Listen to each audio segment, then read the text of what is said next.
Lihat boneka ini, ia mengalami mimpi buruk dengan melihat boneka Chucky dan Tiffany, lalu ia dibawa oleh pria gondrong ke pertunjukan boneka. Si pria gondrong itu memperkenalkan bonekanya sebagai Sid Vicious yang ia temukan 5 tahun lalu di suatu tempat, tapi para penonton malah menertawakannya. Lalu ada seorang Santa Claus yang menemukan boneka Chucky, ia pun bergegas untuk memeriksanya. Ia sangat terkejut melihat boneka Chucky itu hidup, dan pada akhirnya ia pun dihabisi oleh boneka Chucky dan Tiffany, tanpa memiliki kesempatan untuk melawan. Tapi anehnya Santa itu masih hidup.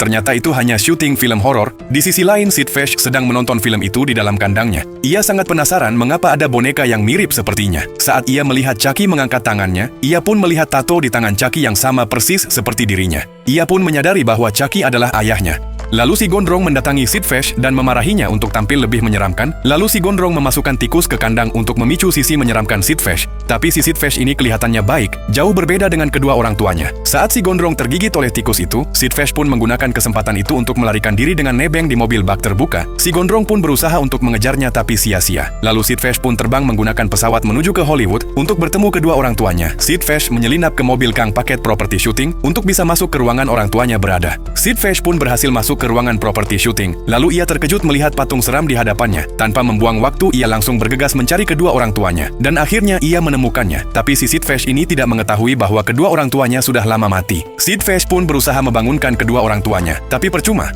Namun Sid Vicious teringat dengan kalung yang ia miliki. Di kalung itu tertulis mantra Dambala. Lalu ia pun membacanya dan seketika lampu di sana meledak. Chucky dan Tiffany membuka matanya. Lalu mereka pun hidup kembali. Mereka pun saling menatap dan bingung dengan apa yang terjadi terhadap mereka. Tapi Chucky sangat senang karena dirinya kembali hidup. Lalu Chucky bertanya kepada Sid Vicious, "Maneh saha?"